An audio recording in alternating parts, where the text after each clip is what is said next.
আমি একটা অপয়া অলক্ষী, আমাকে দিয়ে কখনোই কোনো ভালো কিছু হবে না। সব সময় আমাকে দিয়ে খারাপ কিছু হয়। আমি আর আমার এই অপয়া জীবন একদম রাখবো না।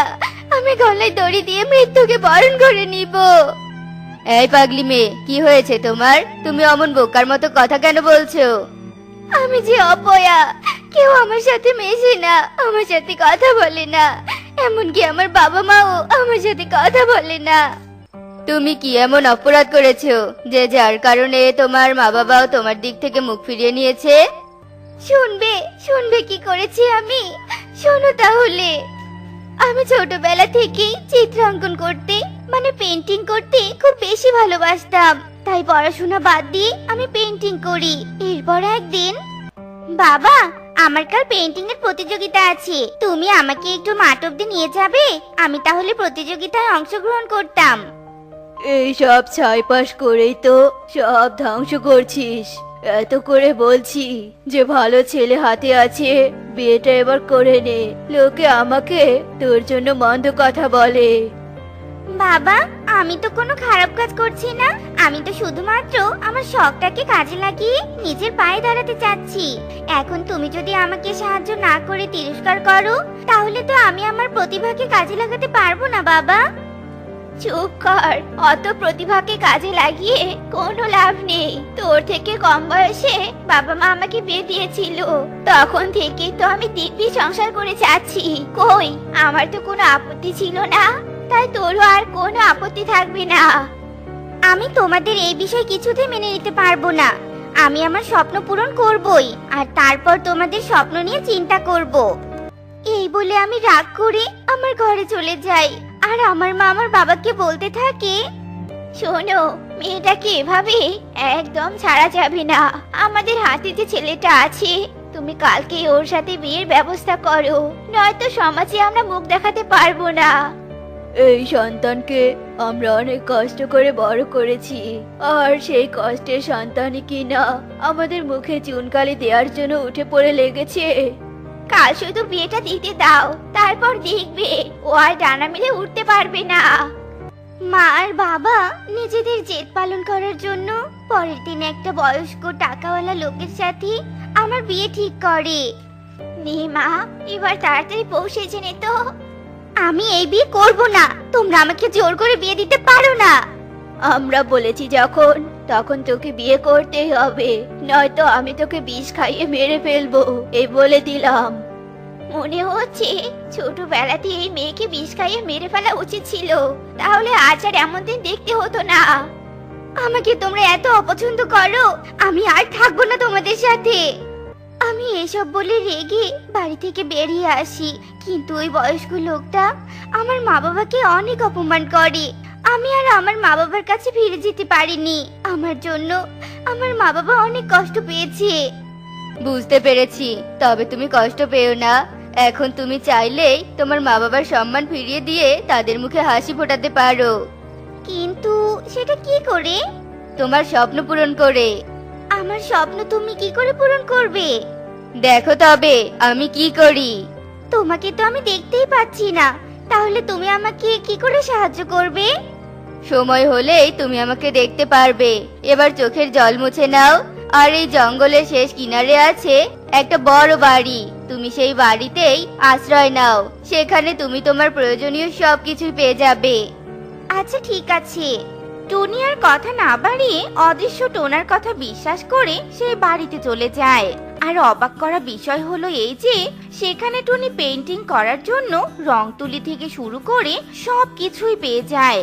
আর তা দেখে তো টুনি মহা খুশি ছিল। এই তো দেখছি মেঘনা চাইতেই জল। হ্যাঁ, মেঘ না চাইতেই জল, কিন্তু সেই জলকেই এবার তোমায় কাজে লাগাতে হবে। তোমাকে রাত দিন পরিশ্রম করতে হবে, আর মনে রাখতে হবে পরিশ্রম ছাড়া কখনোই কোনো কিছু সম্ভব নয়। আমি তো প্রতিযোগিতাতে অংশগ্রহণ করতেই পারবো না, পরিশ্রম করে আর কি করব বলো?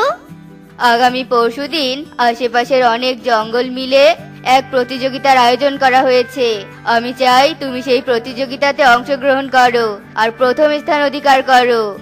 আচ্ছা ঠিক আছে, তবে তাই হবে। এরপর টুনি তার পেন্টিং এর কাজ শুরু করে দেয়। রাত দিন এক করে টুনি পরিশ্রম করতে থাকে, আর এভাবে দেখতে দেখতে কেটে যায় 2 দিন।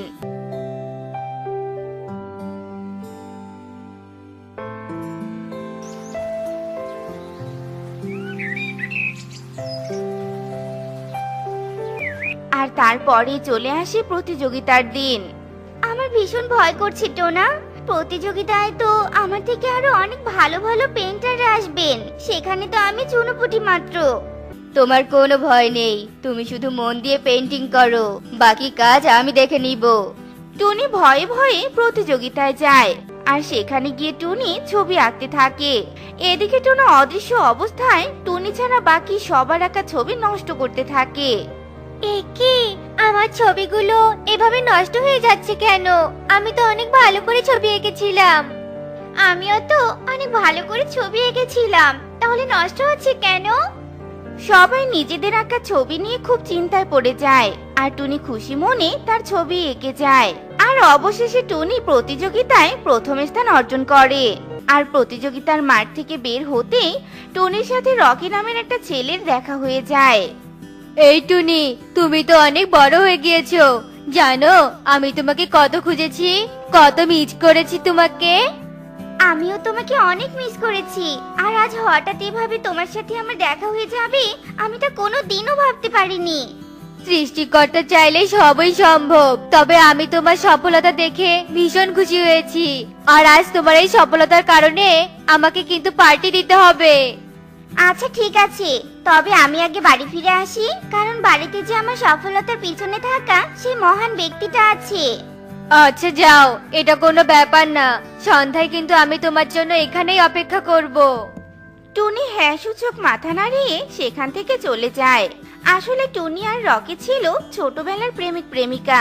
কোনো এক দুর্ভাগ্যজনক কারণে তাদেরকে আলাদা হতে হয়েছিল, আর সেই দীর্ঘদিন পর আজ আবারও তাদের দেখা হয়ে যায়। আর অন্যদিকে টোনা, কোথায় তুমি?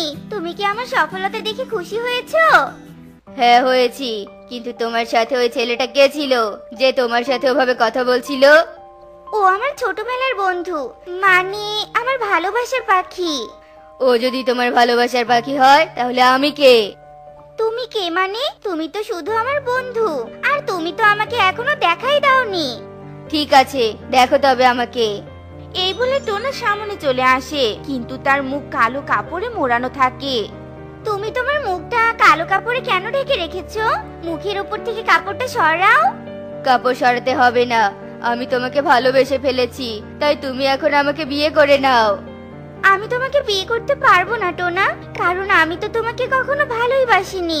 আমি আমার পুরনো প্রেমিককে পেয়ে গেছি, তাই ওর প্রতি আমার ভালোবাসাটাও বেড়ে গিয়েছে। তুমি আমাকে বিয়ে না করলে আমি তোমার প্রেমিককে মেরে ফেলবো। না না, তুমি এমন কাজ করো না। তুমি আগে আমাকে তোমার মুখটা দেখাও, তারপর আমি বলছি তোমাকে বিয়ে করব কি করব না। না, তা হবে না। টুনি জোর করে টোনার মুখ থেকে কাপড়টা সরিয়ে দেয়, আর তখনই টোনার কুৎসিত ক্ষতযুক্ত চেহারাটা বেরিয়ে আসে। আর তা দেখে টুনি ভয়ে আটকে ওঠে। ভয় পেলে বুঝি? আমার এমন কুৎসিত চেহারার জন্য সারা জীবন সবাই আমাকে ঘৃণা করে এসেছে। আমার সাথে কেউ কোনোদিনও খেলেনি। আমি খেলতে গেলেই সবাই আমাকে দেখে ভয়ে পালিয়ে গিয়েছে। এমনকি আমার মা বাবা কোনোদিন হাসি মুখে আমার দিকে ফিরেও তাকায়নি। আমি কোনোদিন কারো ভালোবাসা পাইনি। আমি ভালোবাসার কাঙ্গাল। আমি একটু ভালোবাসা চাই, আমি একটু ভালোবাসা চাই। কেউ আমাকে সেই ভালোবাসাটুকু দেয় না, কেউ না। আমি আমার বাবা মায়ের জন্য কষ্টের সন্তান। টোনার এমন কথা শুনে টুনির মনে ভীষণ মায়া হয়। তুমি আর কেঁদো না, আমি দিব তোমাকে ভালোবাসা। আমি তোমাকে বিয়ে করতে রাজি। সত্যি সত্যি তুমি আমাকে বিয়ে করতে রাজি? আমাকে ভালোবাসতে রাজি? হ্যাঁ, সত্যি সত্যি সত্যি। টোনা টুনির কথা শুনে মহা খুশি হয়। আসলে পৃথিবীতে সব থেকে ভালো জিনিস হলো ভালোবাসা, যা দিয়ে খারাপকেও ভালোতে পরিণত করা যায়।